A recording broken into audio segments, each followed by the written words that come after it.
y lo que me cueste quiero entregarte. Hoy derramará tu espíritu y tus hijos profetizarán, pero hay una opción en el aire. Yep. Really having our hair go there. Oh man. Oh my gosh, man. How's everybody doing? Sorry, I guys. asked this to Rob in the green room, but I didn't get to ask you anything. How's your Lent going? How's everybody's Lent going? Like 10-ish, 10, 12 days in? Something like that? I think it's one of the most fruitful Lents I've had in years. Good. Like fasting wise, and just insight wise, like just I don't know. I'm gonna say, all right. So what I'm gonna go through tonight is going to be you guys are gonna have to bear with me a little bit. Like it's We gonna do be every week. I know it's gonna be one of those episodes that you're gonna have to bear with me. So if you guys are like watching this from the beginning, well, you know what, Rob? Well, all right. So yeah, Nick, my Lent is going good. We'll do the rec you sent ad and stuff before I get into all of it. But how's yours going, Nick? It's going good. It's going really good. I'm doing some different stuff than I've done in previous years, and just like really meditating on the interior life this time around, and it's going really good. It's kind of shown me how useless a lot of certain like debates and obsessions that we have in secular society are in comparison to like what we as Christians should be focusing on. And so it's been really fruitful. It's been really good. Although I will say it's been a challenge every time I walk past fried chicken. That's always tough, but oh well. Yeah, I'm getting a lot from this Lent. It's especially like with my wife, like the conversations her and I have been having, and just the different watching her grow and her journey a little bit has been really exciting. Like she's taking Lent very seriously right now. I think Grover's having good Lent. Look at this. He's being nice. Rob, your Lenten readings are amazing. And even your not just the readings, your like quick summaries that you do afterward. It's just off the top of my head. That's nothing. No, I know, but I think that they're very insightful. You're very open about your own shortcomings in them. I think they're really good, you know. Well, thank you. It does suck as I'm reading through the meditation. In my head, I'm going, man, I suck at this stuff. I missed one of them the other day, and Nicole goes, "Did you hear Rob's thing today?" I go, "No, why?" She goes, "Yeah, he was talking about how it's like a struggle dealing with you," and I'm like, "Really?" I missed one of them. It was all as a joke. Obviously, she thought it was hilarious. Yeah, the commentary afterward is really good, man.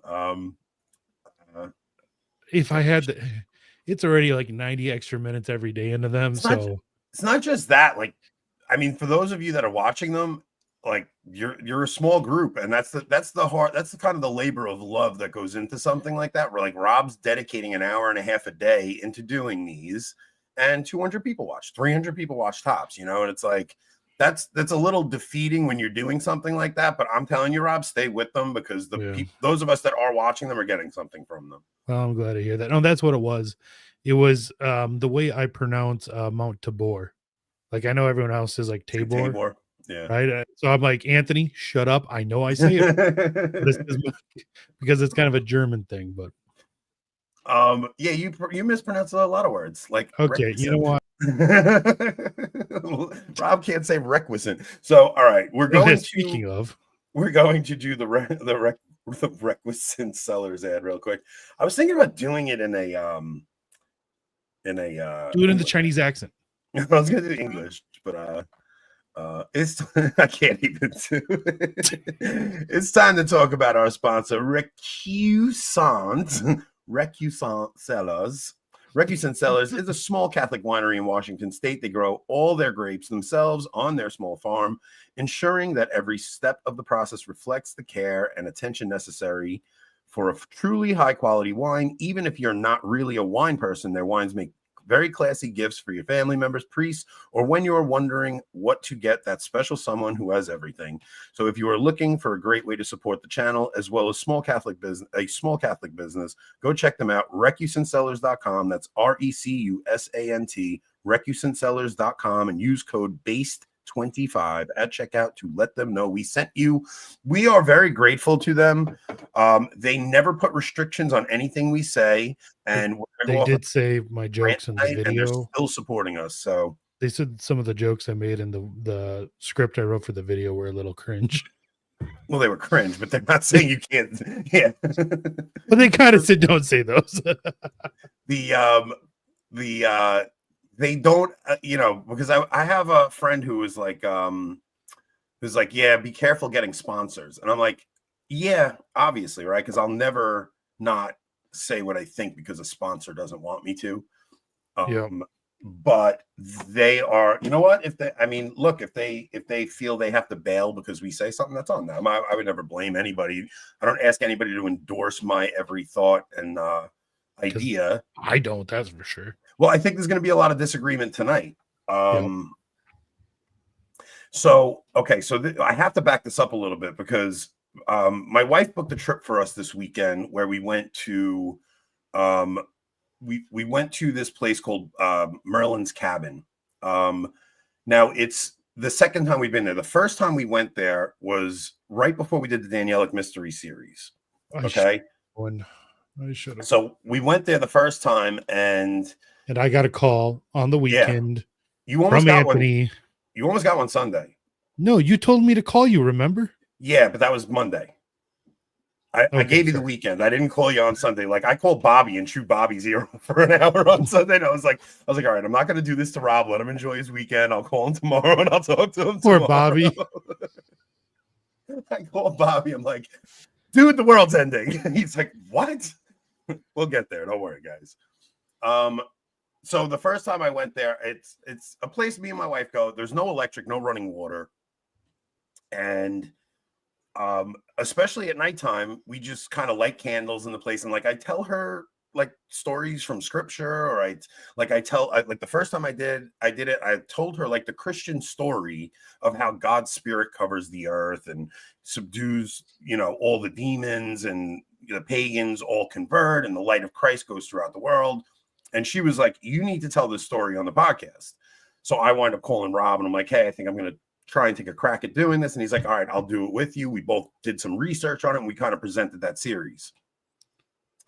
That was kind of like the change in our show. It went from doing trivia and I don't know, just like one-on-one episodes with me and him sometimes. But then like we tried to do some things of substance after that. Then we started doing interviews. It was a turning point in our channel. So for all of you who love trivia, you can blame Merlin's Cabin. Merlin's Cabin.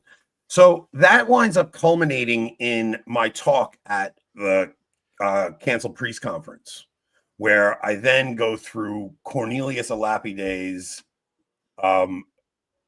commentary on the apocalypse, where he's talking about a star that falls from heaven being a bishop that opens the key to the abyss.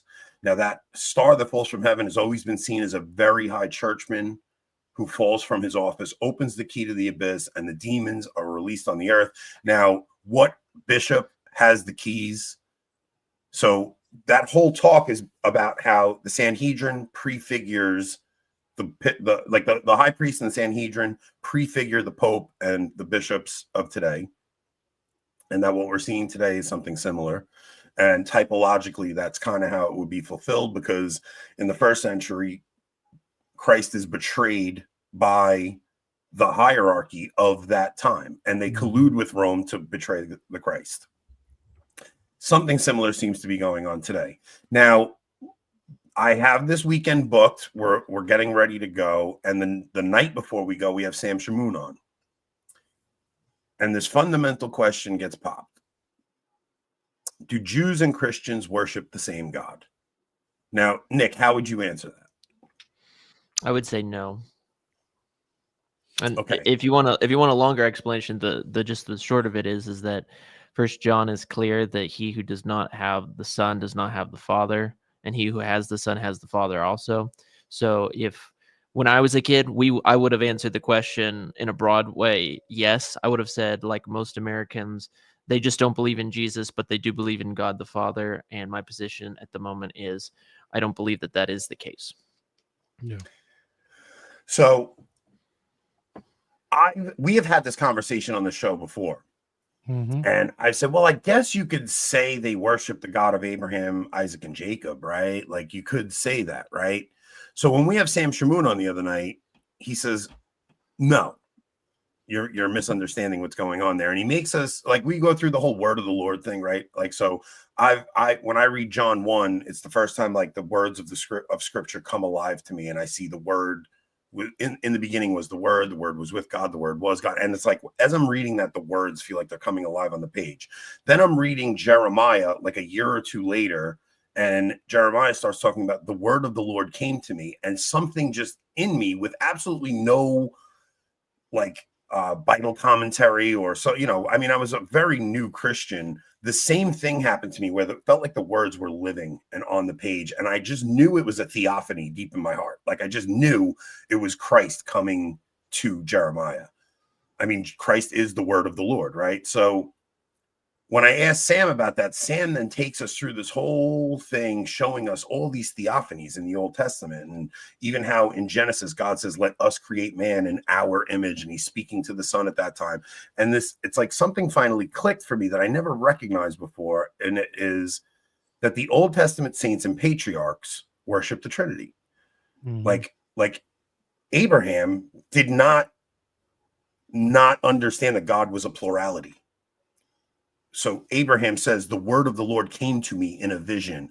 In Psalm 22, David's talking about the Lord said to my Lord. There's all these different references of the Old Testament patriarchs and saints speaking to Christ. And, there's this whole debate going on between Sam and the Thomists. I'm not getting into any of that. That's not in my wheelhouse. I'm not a Thomist. I'm not going to jump into that. But just this understanding that the Old Testament patriarchs and saints all did see God as a Trinity. They received the Holy Spirit. They had these visions of Christ, and they understood God being one. The Lord your God is one, but he's a multitude. Now, when Jesus is talking to the Pharisees in John 8, the Pharisees say to Jesus, we are sons of Abraham. We have never been in bondage. What are you talking about? And Jesus says, anyone who's in sin is in captivity to sin.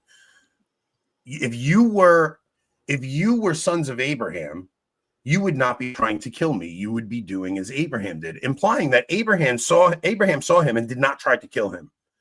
Jesus then goes in and says, you are sons of your father, the devil.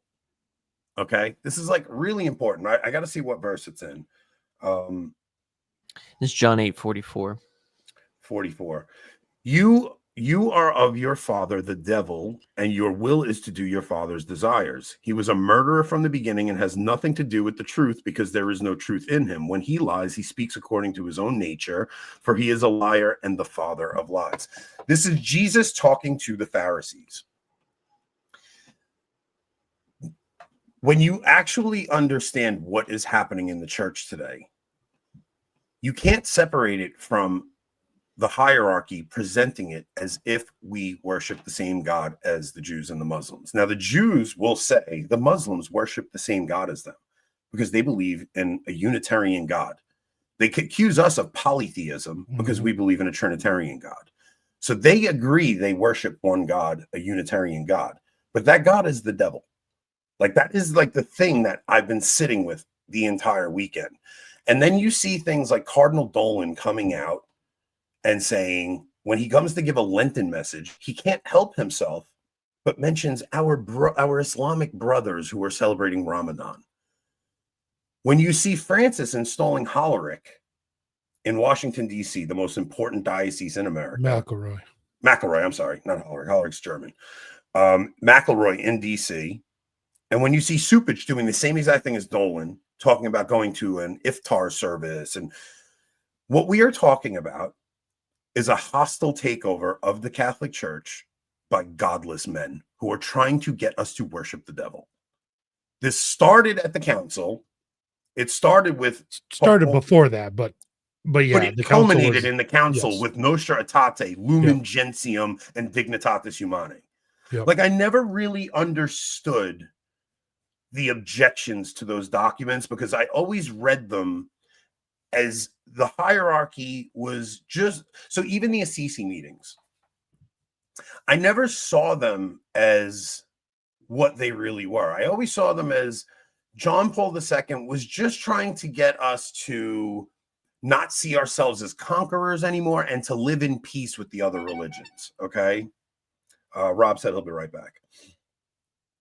I saw them as them just trying to get us to live in peace with the other religions. I didn't see it as like elevating an idol on the altar of God the way like trads would portray it until this weekend.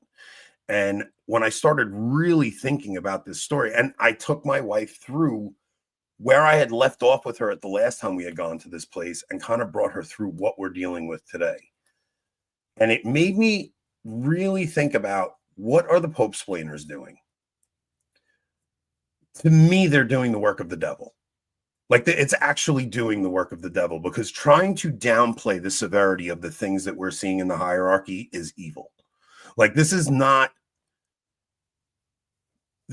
something where you just like I do have like I do understand the idea of wanting to be obedient to your father and not expose your father's nakedness, but what is happening right now is so horrible in my eyes that to me it's when you understand the Christian story of how it went, where Christ ascends and the kingdom of heaven comes to earth.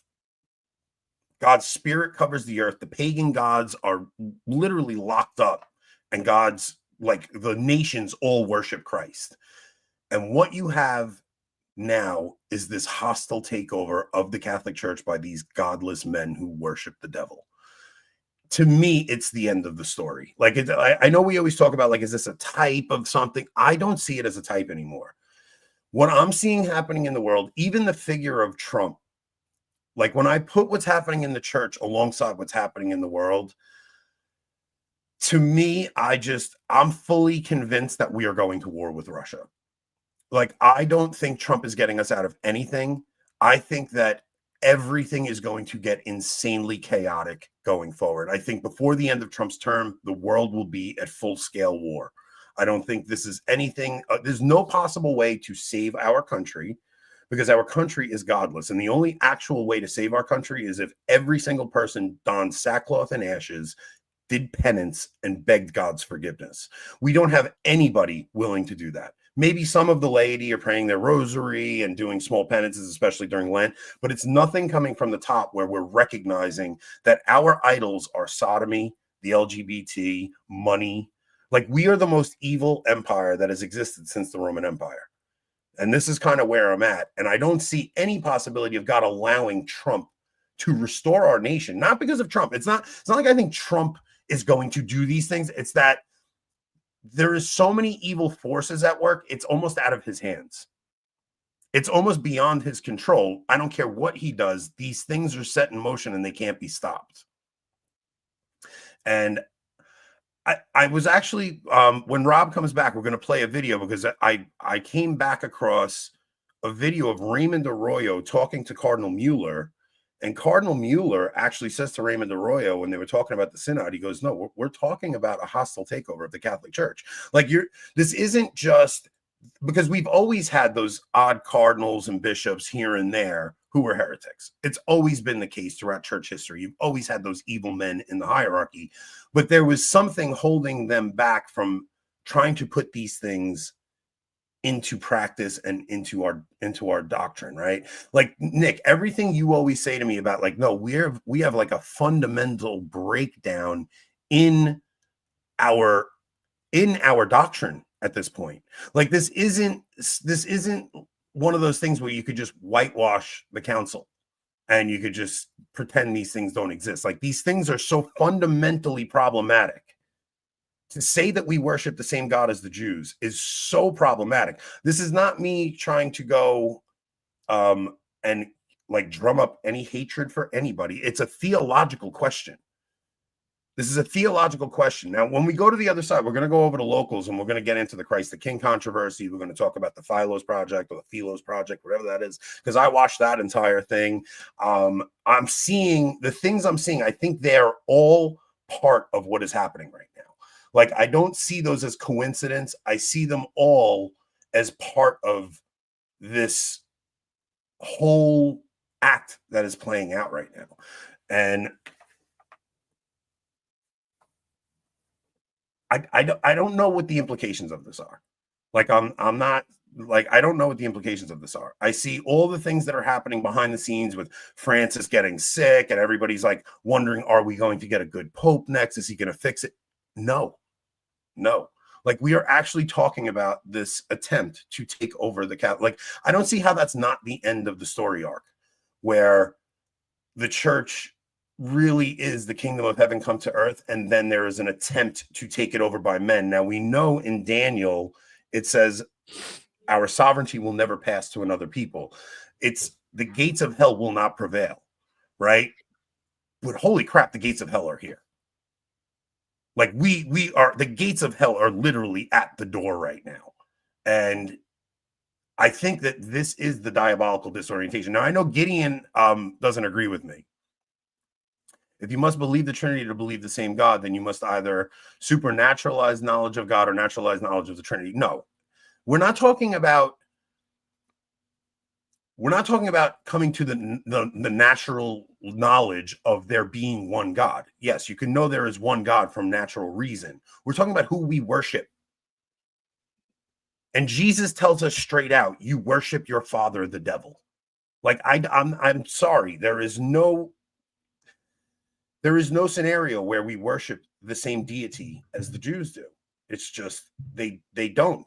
You can listen to any one of those conversations with Prager on Matt Fradd talking about their views on pornography. You can listen to how Islam breaks down their God. Now, it's totally fine when Sam Shamoun says, no, Muhammad was a devil and they worship the devil. But for some reason, when you talk about the people of the Old Covenant, it becomes problematic. And I just think all of this is culminating. Rob, why don't we play the clip of Cardinal Mueller?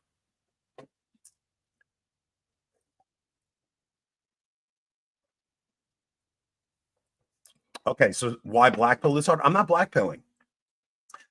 It's taken me a while to really grasp the gravity of the situation. If I'm right, like, we may be alive for the end of the story. Do you know how freaking exciting that is in all reality? Like, if we're alive for the end of the story. Now, Rob, I know you don't agree with me, but I'm just saying. Everyone who's ever thought what you thought has been wrong. What do you mean? Everyone who's ever thought the end of the world was here has been wrong. Yeah, fine. But somebody's going to be right eventually. And what we're talking about right now seems very significant. Yeah, it's always seemed significant to everyone who's ever thought it. Okay. I just think I think it's very easy to end up feeling too much. It's very easy to give into pride if you think that maybe you're the one that is going to be right on this. I think there's a danger there. No, I don't think this is pride, though. Like, I feel like this is just recognizing. I mean, you really think our time is so special? No, I'm not predicting. Oh, yeah, I think that what is happening in the world right now, and especially when it coincides with world events going as chaotic as they are, like even with the Russia thing with Trump, like Trump and Putin signed a 30-day ceasefire today, but it wasn't really a ceasefire. It was Putin agreed to not bomb their energy and like certain things he agreed to. Now, when you listen to the news present this, they're still presenting it with the same narrative that they did under Biden. Putin was the aggressor, Putin's this, Putin's that, which to me means Trump has not done anything with the CIA. The CIA still has this desire to go to war with Russia. If Trump wanted to end that war, he would just stop all funding to Ukraine. Now, we also have the Fatima prophecy. I don't think that would end the war. It would have to end it. No. They could not continue that war without us. Europe has given more than as a whole than the US. It's not a money issue. It's a weapons manufacturing issue. It's an intelligence issue. They could not continue that war without us. Dude, They manufacture more weapons than we do. You gotta understand, our arms industry sucks. It sucked for a long time. They're not able, even with the intelligence, they're not going to continue that war without us. If we wanted to end it, we just cut aid off to Ukraine and intelligence. You got to cut aid, and that's literally Putin's demand. He goes, you need to stop, you need to cut the aid off, and you need to stop giving them intelligence, and we'll have a real significant ceasefire, because that is how this war has been sustained. They also have our troops on the ground. They have our military assets on the ground. Look, I could be wrong about this, but it's something we'll find out very quickly. Like, it's not like I'm giving you a 20-year projection here. I'm telling you, things are going to escalate rapidly. And even if I'm wrong about the end of the world, what is happening in the church is still happening in the church. Like this is the diabolical disorientation, and it is an attempt to get us to just have this subtle thing be off, right? That this human fraternity thing that Francis has been pushing, the synodality thing. Think about everything that comes along with synodality. Every single bit of it has to do with the God of the Jews, allowing women into position. It's feminism in the church. It's all religions are, just different pathways to God. All of this stuff is coinciding with what I'm talking about. So even if it's not the end of the world, I still see it as the end of America, because there's no way we're having a restoration of our country with the state of the moral collapse of our country. It would really take the entire country doing penance and begging God's forgiveness for the sins that we've committed against him. Like, if he doesn't judge us, Billy Graham said it perfectly. If God doesn't bring judgment upon America, he owes Sodom and Gomorrah an apology. Yeah, I don't think America survives much longer as is. But like, I just don't see the end of the world. I think that there's a tendency to not want to see us as the end of the world, because especially when you have young kids, like, you want to see your kids have I want to see my grandkids, things like that. Yeah, but you've also said the exact opposite in other episodes too. Well, I know. I do think every generation is uncomfortable with the world going on without them and stuff. But I don't know, man. I think that I've noticed depending on who I talk to, if they have young kids, they're like, nah, man, I don't want. It's a matter of not wanting to black pill, which I understand. It's like, I don't want to believe them at the end of the world. You know what I mean? And we might not be. It doesn't make the situation in the church any less grave. No, the situation in the church is definitely the most grave aspect of it. It's your assessment of the geopolitical situation I disagree with for the most part. Yeah, I think we're going to war with Russia, dude. Russia doesn't want that. I know they don't. They do not want that. But America wants it. And we'll keep, dude, we have just done. Parts of America want it. Europe wants it. Europe wants it, and America wants it. Trump may not want it, but I do think it's out of his hands at this point. All right, let's play the Raymond Arroyo clip real quick, and we'll go from there. System being created where all of that doctrine seems to be up for grabs, Your Eminence, where anyone can, by a popular vote, we can toss out or pull in doctrines of the moment, because that is given more weight than the time-tested eternal doctrines that the church has embraced and championed since the time of Christ.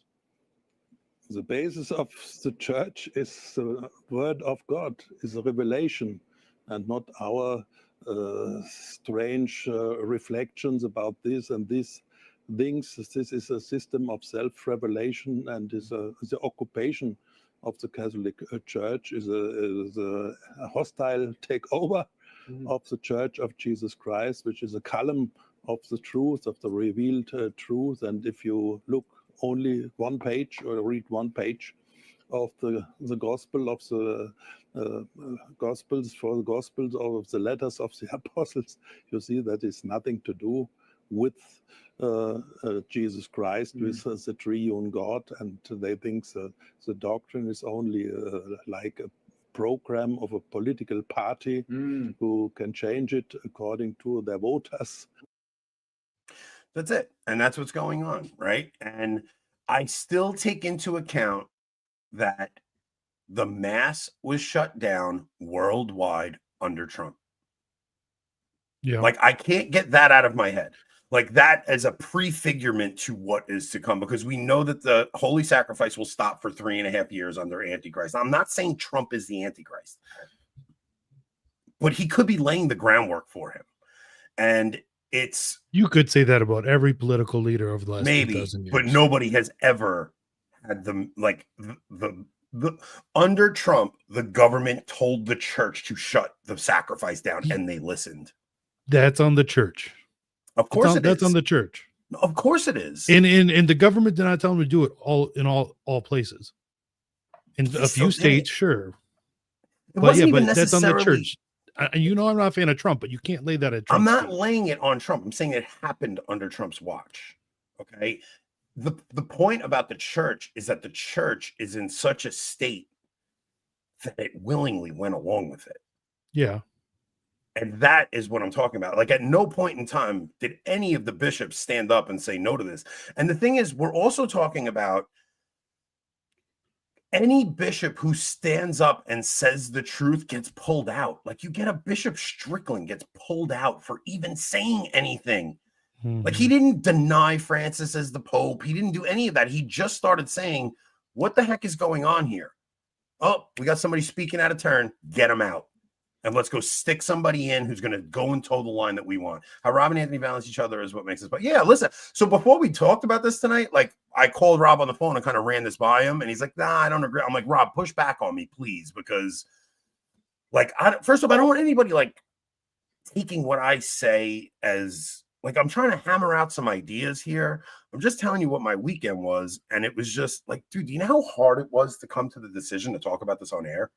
Like, I know the things I'm talking about, people are not like we're going to lose friends, especially when we go over to locals and we start getting into the Trent Horn Philos project.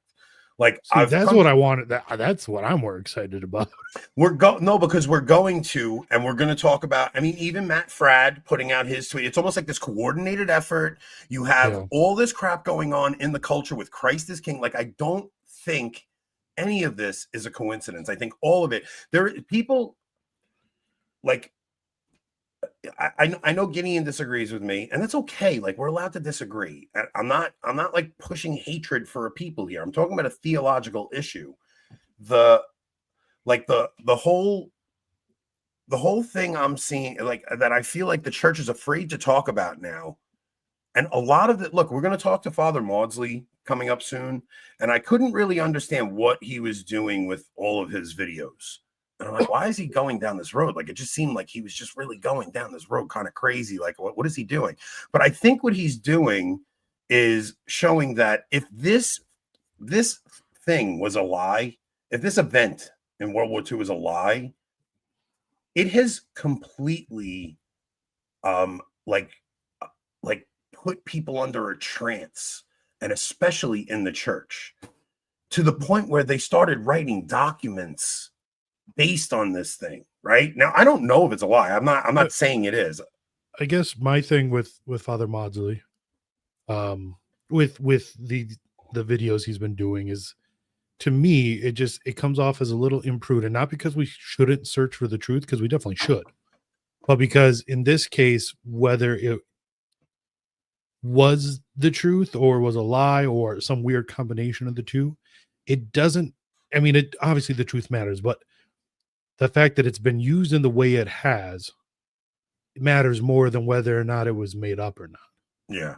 You know, like because it's been used as the foundational myth for the current world order, and that you can't question it. That matters more than whether or not it was made up or not. Yeah. So, okay. So now what I think everybody in all of the look, so I look at like the Groypers and guys like that and stuff. Like, I'm not the guy who sees myself as a victim of of what they're doing in the world, and they run the world, and they run the banks, and they run Hollywood. I don't care about any of that.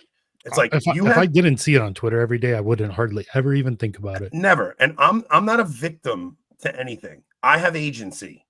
I'm not going to look at their filth on the internet. I'm not going to put myself into an insane amount of debt where I'm worried about all that. I don't think you're anti-Semitic at all, just to be clear. Just disagreements. Love you. Yeah, Gideon, of course. I hope that's how it's coming across. Like, this is I I mean, and this is something I would love to get you on and talk about our disagreements on. This is not, but I think that everybody's afraid to really discuss the fact that the Pharisees are going to play a role in the eschaton.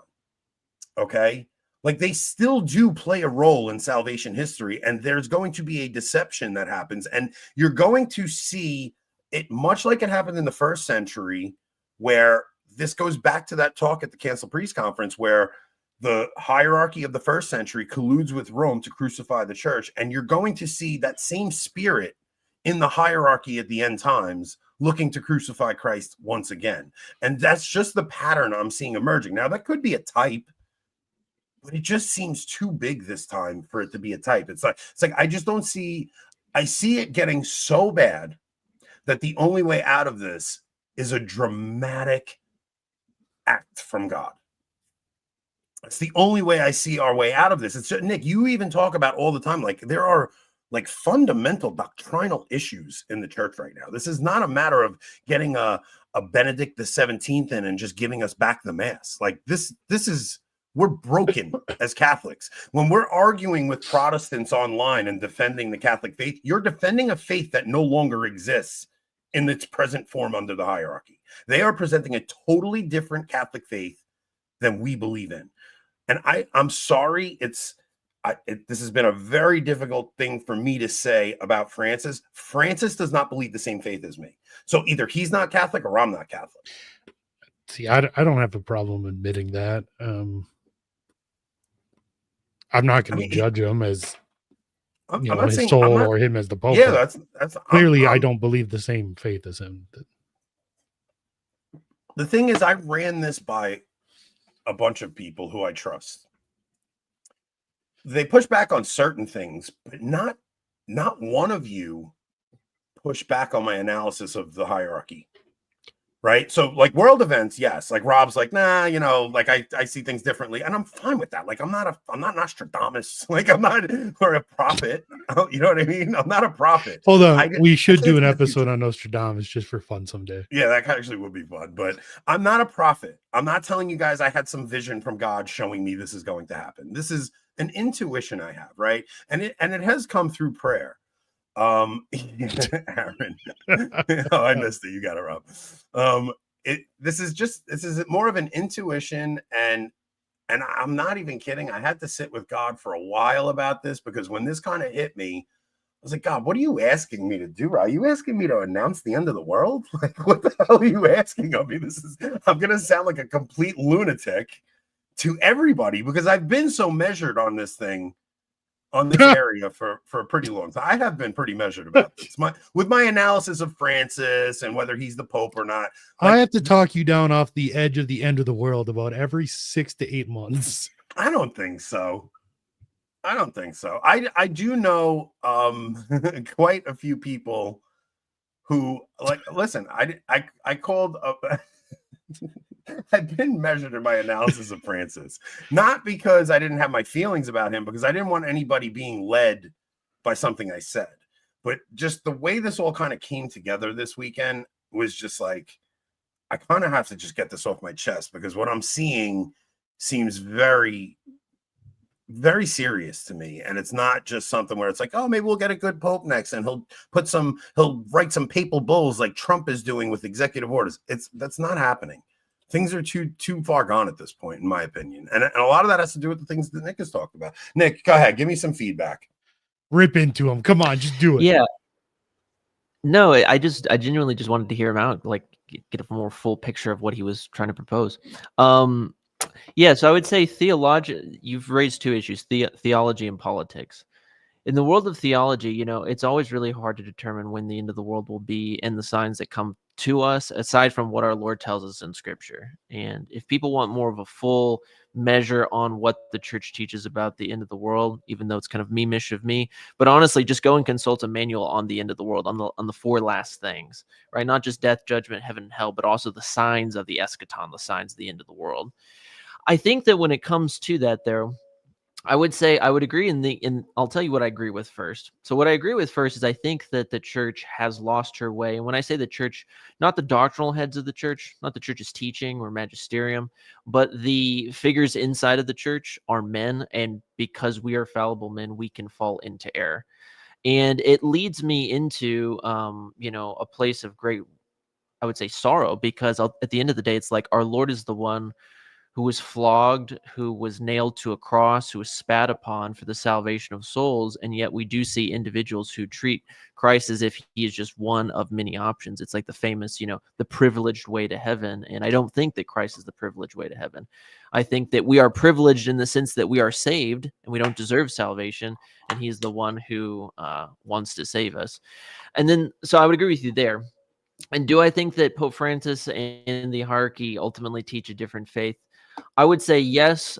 Now, whether their motives are malicious, obviously we can all debate till the cows come home, and I don't think any of us are even debating that. It's just like, Right. Yeah, you never know. I'm not even saying they're intentionally trying to get us Exactly. to worship the devil. I'm saying that I think their intentions are just man-centered and not God-centered, which is something we've talked about a lot on this church. Exactly. They're more concerned with the opinions of men than they are with the opinion of God. So they're trying to seem like, oh no, we can just, be open to everybody. We don't, and every time, and one thing I've really noticed is every time Francis goes and has one of these human fraternity meetings where he meets with the Muslims and the Jews all at once, some crazy thing happens in the world.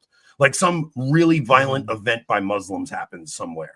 And it's almost like a signal God's giving you, like, this is nonsense. Stop with this human fraternity stuff. Because I saw it again today. Another Protestant posted, Rob, bring the tweet up. I put it Hold on. Let Nick finish. Let Nick finish. Well, I was just going to say, yeah, I mean, I would agree with all those. I think on the question of politics, I mean, I think I tend to agree more with Rob in the sense that it's like, you never know. Whenever I see politics and religion being blended together, I guess in the context of the end times, I just think, is this the Catholic version of dispensationalism, in the sense that it's just like we're looking at Russia and the United States. And it reminds me again of like when I was a dispensationalist Baptist growing up, it's like, okay, the great northern threat that's mentioned in Revelations is Russia, and it's going to come down upon Israel and things on that nature. Could it be true? Who knows? I don't know. I genuinely kind of doubt it, just because, again, like as Rob says, every generation kind of thinks that they're the end of the world. And I do think that there's a lot that God still has for us. That's the thing. I don't want us to, if I had to give a white pill, Christ is so much bigger than all of our worries and all of the evil in this world. We, I think, don't realize that. We don't expect Christ to come forward in the ways that he needs to. And then the last thing I'll say is this: on the topic of the Jews, I want to give a very brief and nuanced position, just so people know kind of where I'm coming from.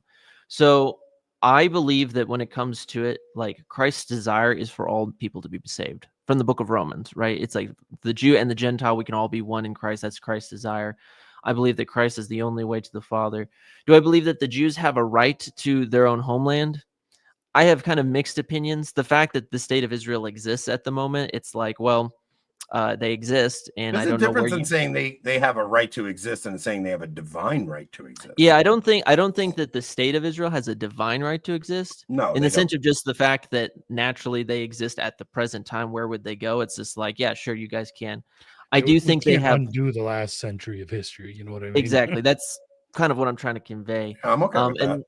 And then when it comes to like how we're involved with it, I am someone who's very just hyper pro-American, and I think that we have too much of an Israeli influence in our foreign policy. And I say that mostly just because, again, I'm more of an isolationist. But at the end of the day, yeah, I would say I agree with a fair amount of what you're saying, Anthony. I just want us all to remember this, and then you guys can continue. It's just, when it comes down to it, Christ's desire for all men is salvation. And this is one thing I'll say to end with before we go on, is we always debate on, Christ is king, is Christ king, and things like that. We see this going on today all over Gen Z internet. But what I want to finish with is just asking this question to everybody in general. Is Christ really king? And what I mean by that is, like, is Christ truly your king right now? Because at the end of the day, our Lord says in Luke chapter 6, verse 46, you call me Lord, Lord, and don't do the things that I say, right? Which we could take with this conversation. But in the moral sense, whether we're tempted to be black-pilled or white-pilled or whatever, we always just have to ask ourselves the question, like, are we following Christ right now? Or are we not following Christ right now? So that's kind of just my general thoughts when it comes to it. And yeah, play what you guys have next. And we can keep now to get back to the doctrinal issues a little bit. So St. Anthony of Padua saying, is the teaching of Vatican II Lumen Gentium a matter of opinion then? Lumen Gentium almost would say that, actually. So Lumen Gentium 16 is one thing. Then you have Nostra Aetate, which is another, where they're talking about, but I mean, the way they worded it it's like a little tricky, and it's like, okay, well, the Muslims profess to believe profess to believe the true God, or one God, you know? So, I mean, I don't know, like you could play games with the words, but you know what their intent is. Okay. And they worded it in such a way. Now, the other issue is going to be religious liberty, right? And that was Lefebvre's biggest issue, like religious liberty, because this is getting into idol worship, like the church actually like putting in a church document, idol worship. Like, I don't know what the ramifications of what I'm saying are, St. Anthony of Padua. Like, I know what he wants me to say. He wants me to say there's no pope since, you know, he wants me to go full setting. That's not, here's what I'll say. The reason they're trying to perform a hostile takeover of Christ's church is because it's the true church. Like, there's no other reason to try and do a hostile takeover of the Orthodox Church. There's no reason to do a hostile takeover of a Protestant church or the Anglican church. It's the Catholic Church is the holy grail for them. I was gonna say they're not even most of them churches, but those other groups exist because the enemy did take over. Yeah, they've already been taken over by the devil. They were the first dominoes to fall, and the holy grail for the enemies of Christ is the Catholic Church, to take over the Catholic Church. Now, to think that there's not going to be the Pharisaical influence at the end times, when it's just a replay of what happened in the first time. Like, this is what typology is. This is what made me Catholic, to see the Old Testament revealed in the New, and then to see that pattern play out through history and over again. So yeah, it's definitely a type, no matter what. But there's always been it's not a type. There's always been like a Judaizing Pharisaical like influence in the church. I mean, you see it obviously in Acts, but then you have Saint John Chrysostom, which I have a quote from St. John Chrysostom that we're going to read tonight. But not on here, because if I read it on here, we'd lose our channel immediately. But when you read them, you also have to understand the time and place. And I don't mean to say that in like in the sense like someone like Trent Horn would say it. I mean, you have to understand why he was so worked up about the issue of the Jews. It's because the Christians in Antioch at the time, where he was bishop of, were starting to partake in Jewish ritual once again. They were Judaizing once again, and he was preaching against that. Yeah. Look, there's always been that Judaizing force, right? And to think that there wasn't that force in the council is naive. Yeah. You know, that's very naive, because you do have individuals like Yves Congar, who's they sometimes call the Vatican II the Congar Council. He was one of the big praetor at the council. He went before the council and had meetings with both Protestants, Muslims, and Jews. And the specific questions he asked them is, what do you expect of the Catholic Church? And one of the big things for the Jewish community was, we want to see the end of a, quote, hostilization, and specifically the idea that you guys are the extensive and exclusive one true faith on earth. They wanted the idea of religious liberty to be expanded. You guys can, if people want to read on this, they can go and read the book. I think it's called Vatican II Explained by Dr. Roberto De Mattei. Fantastic book, but he gets into this good question. Yeah, it's, to me, I think this is the diabolical disorientation in the church, the ecumenism, which we talk about all the time. We talk about ecumenism all the time, right? But I think something really struck me when we talked to Sam Shamoon the other night, with just understanding that, because I'm telling you, it's the lie, it's the slight lie that I learned from Catholic Answers and even Scott Hahn and guys like Grant Petrie teaching you like salvation, like teaching you the Jewish roots of the Eucharist, which are all good. Like they're all very true, but there was never the distinction of, hey, the reason the Pharisees crucified Christ wasn't just because they accused him of blasphemy. Like it was that they accused him of blasphemy, but there's something deeper going on here. Like the people who reject Christ fundamentally worship the devil. like it's a really harsh thing to say, but I'm just following what Christ tells us. Like Christ is telling us in John 8, like if you were really sons of Abraham, you would love me. But instead, you're trying to kill me because your father is the devil. Which is why Christ has to go around preaching to them and saying, do not do like the Pharisees. When you fast, don't make it look like, oh, look at me, I'm fasting. You have to hide these things because everything they're doing is for externals. Could we make perhaps the distinction? Because here's the thing, I'd say I'd make this distinction. When you look closely at the same gospel, we do see several Pharisees who come to Christ. Right. And this is Nicodemus, Joseph of Arimathea. And you see specifically in the account of Nicodemus, he says that like, we know that you are come from God because no one else can do the miracles except he was sent by God. Yeah. This is where I've heard, and again, I'm blanking, but like some of the, like, clearly there were people who believed he was the Messiah, who came from Judaism. Nick, and the early church is Jewish, right? So it's a schism that happens in that early church. My point is that it's like, this is what's so diabolical about the Pharisees who betray Christ, is that they know he's the Messiah.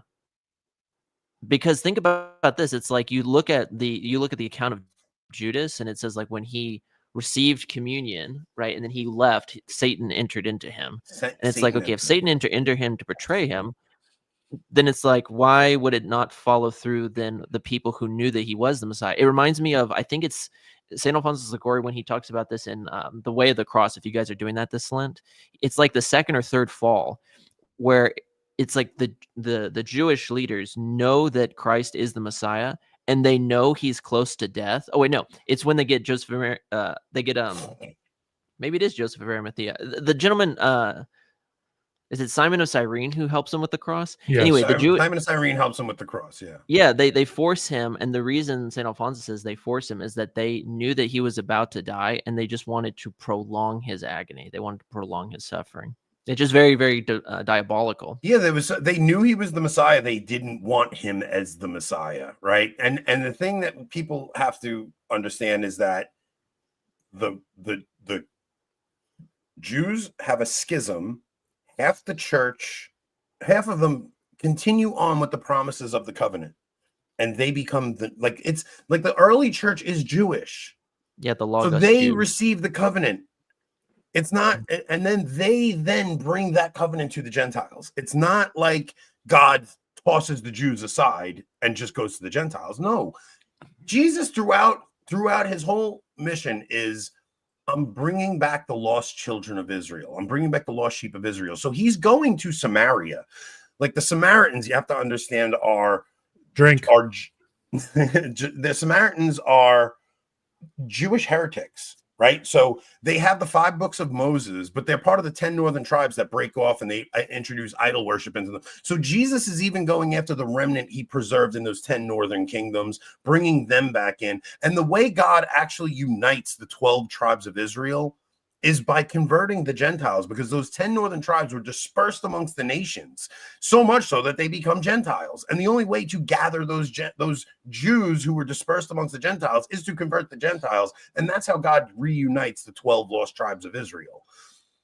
The Jews who split off and don't accept Christ are the Pharisees, and they develop rabbinic Judaism. And that is what exists until today. Mm-hmm. So now you have this other clip I sent you, Rob. Who are the Pharisees? Because then you have this delegation of Jews going to the Vatican to talk to Francis. It should also, I think it's important to note the Pharisees, the Jews that attempt the revolution, and the Romans put down, and they are exiled, right? Where do they go? Where is the Talmud developed? Babylon. Yeah, it's going to be. Oh, is it? in Oh, Babylon. wow, Yeah. I didn't know that. So Yeah, I mean, I think that's a direct connection to the apocalypse. You know what else I learned? It's on. So the man, what was it? Okay, so when I was on with Chris from Crash Cannon last night, he was telling me about, so he asked me, do you believe in Genesis? It says she will crush the serpent's head, or he will crush the serpent's head. Now, I always thought that the original Hebrew said he, and that's why the Protestant Bible says he, and then I thought Saint Jerome had changed it to she. It could mean either. But it could mean either, but no, it says she. And the reason the King James Bible says he is because they took a later Masoretic text. Yes. And that's where they got the translation from, a Masoretic text who hated Christianity because these were the Talmudic Jews who gave them the translation, and they copied it right from there. So that was an interesting point too. But all right, so look, we're going to end this here, and we're going to go over to locals. On locals, Nick was going to say something. Oh, I'm sorry. Go ahead, Nick. Oh no, I wasn't going to say it. The only thought I was going to add was I knew that was one of the reasons our Lord criticized the Pharisees so harshly but justly in Matthew 23 is that the Talmudic Jews had already developed a lot of their system of the Talmud in Babylon when Daniel was there during the exile, the great exile. They developed a lot of these things because the idea was just, how do we remain Jewish in the context of not having a temple? And this is where Tim Flanders does a good job, if people want to go and check out his series on this, of distinguishing between the temple Judaism, which is Old Testament Judaism prefiguring Christ, and then Talmudic Judaism or Rabbinic Judaism, which is anti-logos. Yeah, it's look, and what we're gonna do is we're gonna go over to locals, and we're gonna discuss the Trent Horn and the Trent Horn Philos project. We're going to discuss the motivations behind that. We're going to discuss just the Christ the King controversy. I honestly hope that I know everybody sees what's happening in politics right now, and it's so amazing when Trump owns the libs. That's cool and all, but they've put us in this dialectic where anything Trump does, the left hates, and because the left hates it, we think, oh man, that's good, and we have to be very careful of that. Because as soon as I called Rob and told him about like my thoughts on Russia escalating, he was like, nah, no way, it's not going to happen. And literally the next day, Trump starts bombing Yemen. Like, I just think, yeah, but that's not Russia. I get it, but don't think things don't escalate. Like, I'm not saying. I think they very well could escalate, but at this point, Trump ran on, I'm going to end these wars. There's a clip of him talking about Biden bombing Yemen, and he's like, I don't know why he's bombing Yemen. All he has to do is make a phone call and say some words, and we don't need to bomb anybody anymore. And then he ran on that, and then he goes in, and within 2 months of him being in office, he's bombing Yemen. That's all I'm saying. It's just, and I'm watching MAGA. Just anything Trump does, oh, well, they're the Houthis and they're bombing our cargo ships. Like, come on, stop it. Like, there's literally no reason to go bomb the Houthis in Yemen unless you're doing it on the behest of Israel. Like, it's just what we're doing. We're fighting another one of Israel's wars. And I'm sorry, but I know the influence they have over him. And I know that they have their eyes set on a war between America and Russia. They do. And they have for 30 years. They've been building this tension up for 30 years. And I just don't see it ending. I know Putin wants an end to this war, but he also wants America out of Ukraine, and he wants NATO out of Ukraine. Yeah, and if he doesn't get that, Russian policy for 2 centuries, though. There you go. And it's not going to change. And if we don't agree to that, it's going to escalate. It's just going to. I agree with you to a degree with Putin, but I just don't. I think this is out of their hands at this point, in my opinion. I think that there are forces at work here that. I don't know. Like, this isn't the lead up to World War I. World War I, the whole geopolitical situation with the alliance structure, like once Franz Ferdinand was assassinated, like, yeah, there were lots of different exit ramps, right, where maybe something could have been done to stop it. But I mean, once that first domino fell, the momentum build up, it was almost impossible to stop. I don't get that feeling now with Russia. I mean, I think Yeah. if anything, I think you might see our relations with the European Union deteriorate and actually become a lot more hostile than our relations with Russia. Yeah, because I Well, mean, the big conversation is actually like they're debating whether or not right now the U.S. and Russia will form some type of an alliance like a NATO, and the U.S. will just leave NATO and will join Russia and something along Or that. even like the double entente between France and Russia prior to World War One. Exactly. That's why I'm like, we have to just be very cautious, at least how we read it, because it's like, again, like, I don't know. To me, I am always skeptical whenever I read things through the lens of one perspective or another. I do agree with you, Anthony. I do think that you are right in the sense I that think you guys are also misunderstanding. Like when I say war with Russia, that's just the conflict I see happening. I just think war is coming. Like it doesn't matter if it's with Russia. I mean, yeah, I agree. I agree. I think war is coming, right? So I think the world will be at war, and it doesn't have to be like World War II. It's not going to be the same thing.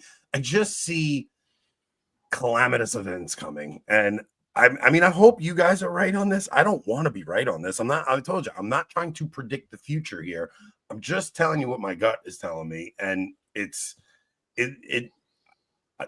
we get back to where we were before the election and why I voted for Trump in the first place. And it was because I don't want to send my son off to war for these men, for these godless men who just want to play. Oh, I got a bigger this, like I don't want my son getting wrapped up in one of these things. You do have to, I almost pulled a you. I almost said, you got to understand, like just say it, just run with it. The era of peace, so-called peace we've experienced since the end of World War II is abnormal. It is not the state of the world, generally speaking. Like we've had a good long run, even with things like Korea, Vietnam, so on and so forth. Those are very isolated incidents, very far away. Right. And I think that happened because we came at like a dual power system, right, between Russia and the US, and then the Soviet Union dissolved, and you had the unipower of the US, and now we're devolving again into a multipolar sort of world with the US, with Russia, with China, with Europe now looks to be possibly separating itself from the US sphere of influence. Like, and that sort of multipolar world is going to be just less peaceful in general. I think we need to be prepared for that. Yeah. What we can do is ultimately just pray. I mean, that's the thing. Like, we should just pray for peace. Yeah. And ultimately pray that like Christ like influences people. Because it's like just St. Padre Pio says, it's just like pray, hope, and don't worry. That's what we should be doing. Yeah. All right. So we're going to go to the other side, and we're going to get into some of the more insidious things happening with. I mean, look, I like Trent. I like Matt Fradd. I just think what they're doing is dangerous. Like I just do. I'm sorry. Like, I mean, I would be willing to have a conversation with these guys about this. I just think jumping into this project, and man, I sat through two of the presentations they did. They had panels where Trent sat up there with three people, and then there was another panel after, and Trent talked about like just anti-Semitism and the Groypers and things like that, and then the second panel started getting into the documents of Vatican II and stuff. I don't know, man. I just wouldn't go near this stuff. Like I think that the whole Christ. All right, we'll do it on the other side. So join us on the other side. If you guys are not members, Locals is where we get to actually have real conversations that we don't have to worry about anything. It's also the best way to support us. YouTube doesn't pay anything. So if you do enjoy this show, the best way to support us is to come over to Locals. It's $4 one time, $5 for a month, or $50 for a full year. Yeah. It's really not expensive. I mean, think about what people spend money on these days. We will probably be moving at least half of our live streams over to Locals, if not eventually all of them, because that actually will free us up for more clips on YouTube of the really good stuff. Yeah, because the clips do way better than the main show, because people see an hour-long show and they get a little like, oh, I don't want to get into that. But Rob puts a 15-20-minute clip up, and we get a lot more people clicking on it. So we're going to cut it down to one live stream a week on here, and then the other live stream will be on Locals, and then you'll see clips from that Locals show. But it may go to both live shows to Locals. Yeah, we'll So see. yeah, join us over there, guys. It's a much better show over there. We get to talk about whatever we want, and then we can actually do the whole show talking about whatever we want, and then just pull the good stuff that we don't have to worry about being on YouTube. So join us over there. We'll see you guys over there. Rob, take us out.